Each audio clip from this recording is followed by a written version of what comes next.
Essa daqui, meus caros amigos, é uma matéria, né, que o G1 sempre faz. Quem são os pré-candidatos à presidência da República em 2026, não é mesmo? E aí coloca, vejam só, 12 nomes. 12 nomes e nós vamos fazer uma avaliação da pré-candidatura desses 12 até o momento, tá bom? Quais são eles? Lula do PT, Flávio Bolsonaro do PL, Ronaldo Caiado do PSD, Romeu Zema Novo, Renan Santos, Missão, Aldo Rebelo, Democracia Cristã, Cabo Daciolo, Mobiliza, Augusto Cury, Avante, Hertz Dias, PSTU, Samara Martins, UP, Rui Costa Pimenta do PCO e Edmilson Costa do PCB, né? Então vamos começar aqui de baixo para cima, tá? Primeiro, eu sempre fiz uma análise em todas as lives que eu participo, que é o seguinte: eu acredito que esta será uma eleição de poucas candidaturas, tá? De poucas candidaturas. Sempre parto desse pressuposto. Por quê? Pelo seguinte, nós estamos em tal do ambiente polarizado e tudo mais.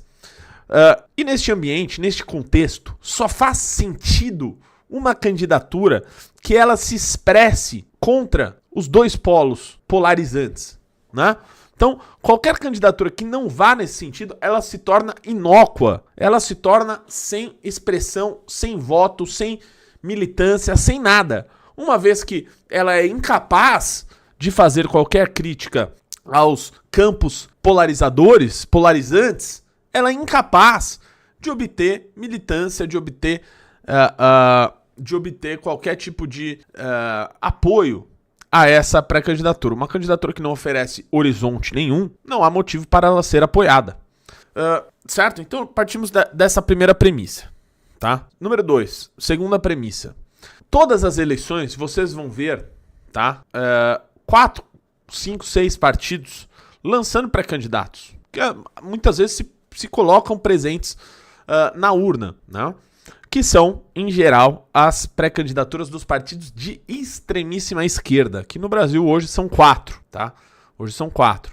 O PSOL eu vou tirar dessa extremíssima esquerda, por mais que seja um partido de extrema esquerda, é um partido que, assim como o PCdoB, se tornou um partido satélite do petismo, né? Tanto é que o próprio PSOL debatia há pouco tempo se estaria, inclusive, federado com o PT, não é mesmo?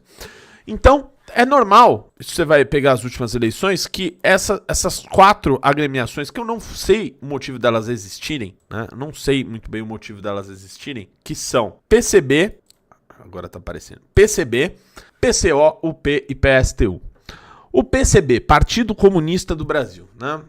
O Partido Comunista do Brasil, ele inclusive teve uma grande briga recentemente, vocês devem ter acompanhado,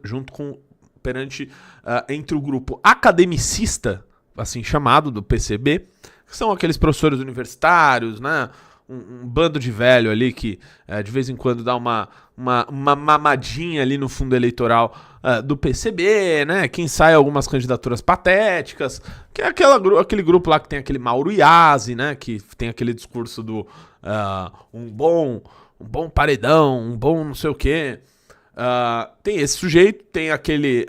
na última eleição eles tiveram uma mulher que foi candidata, que agora eu sequer me relembro o nome dela, pra você ver o quão insignificante foi, e que tem este Edmilson Costa como seu presidente, né? Na verdade, o presidente do PCB, eles chamam de secretário-geral, né? Porque no Partido Comunista era assim e eles utilizam essa nomenclatura. Esse Edmilson Costa será o candidato, né? Uma candidatura, obviamente, pessoal, patética. Inclusive, ele comemorou que ele bateu 4 mil seguidores no Instagram esses dias, né? É menos de, 3 horas de crescimento do Renan Santos.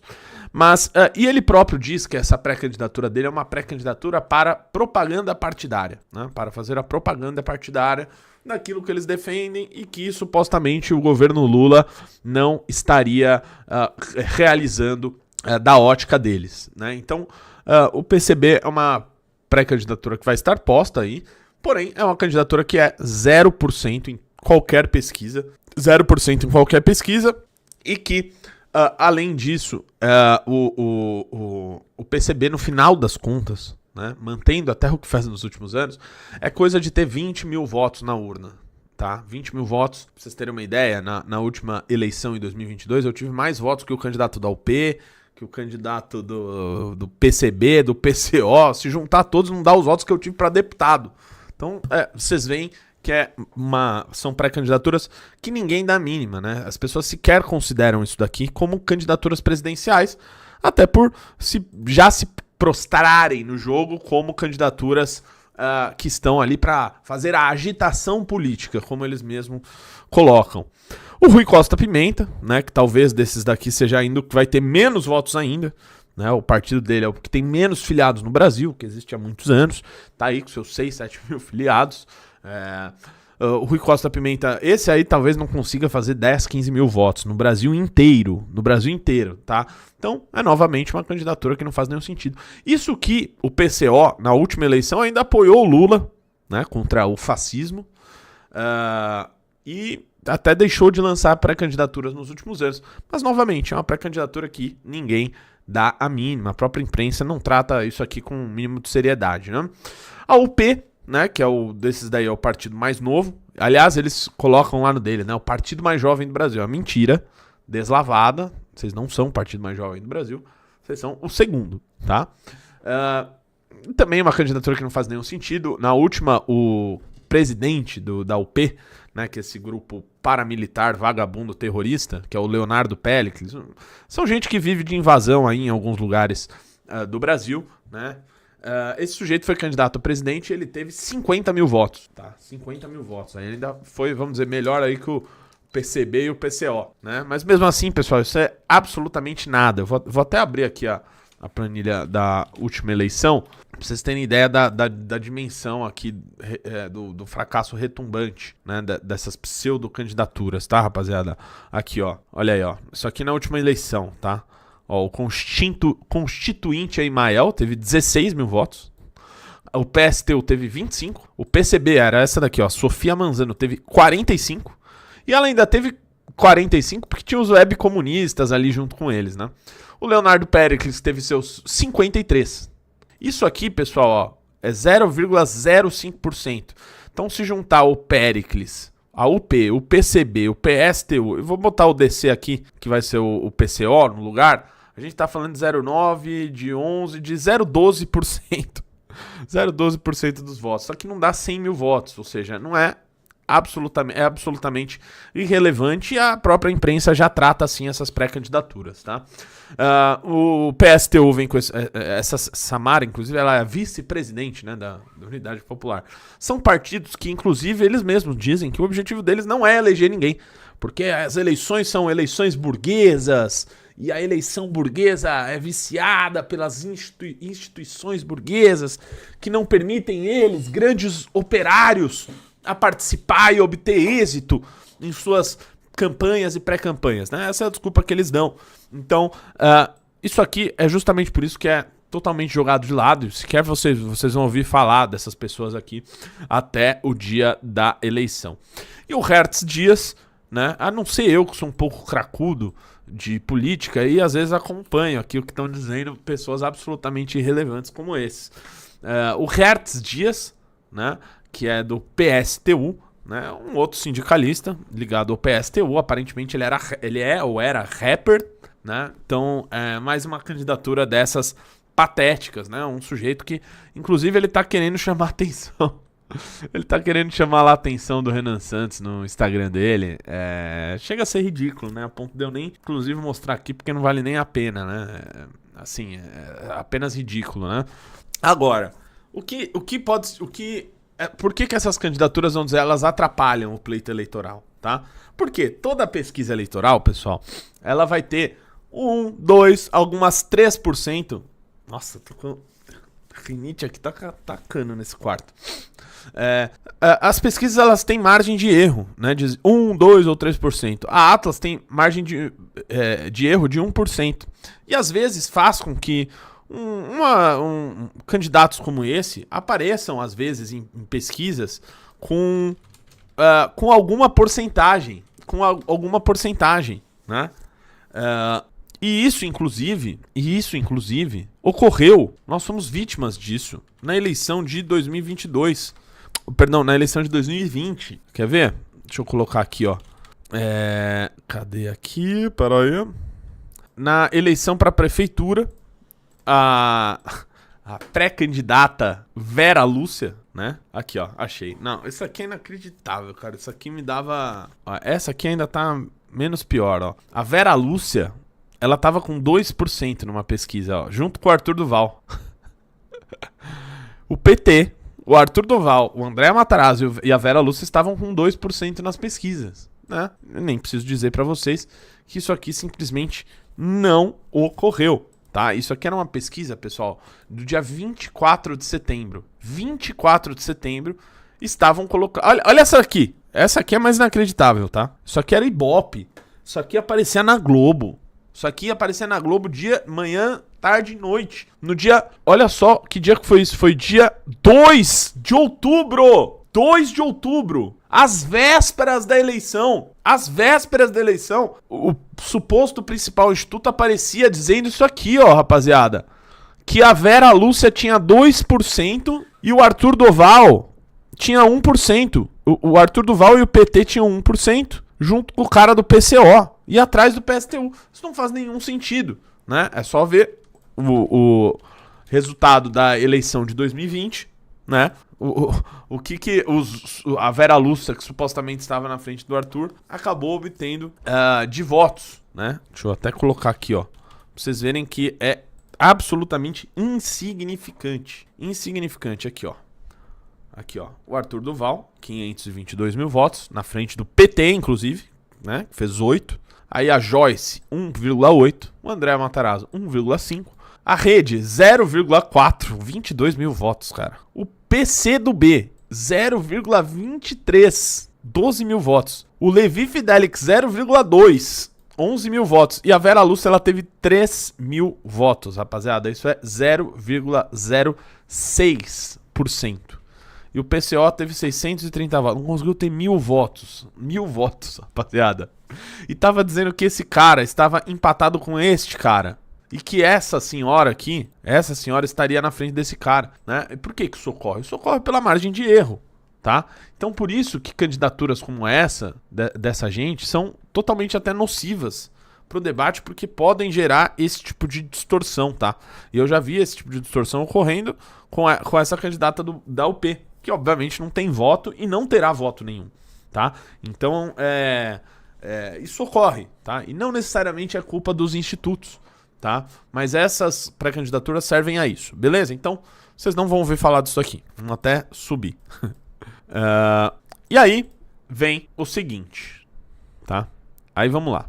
Augusto Cury. Augusto Cury se filiou ao partido Avante, né, o doutor Augusto Cury, né, que me disseram que é uma pessoa muito respeitada, né, e tudo mais, que ele escreveu livros, ele tem livros.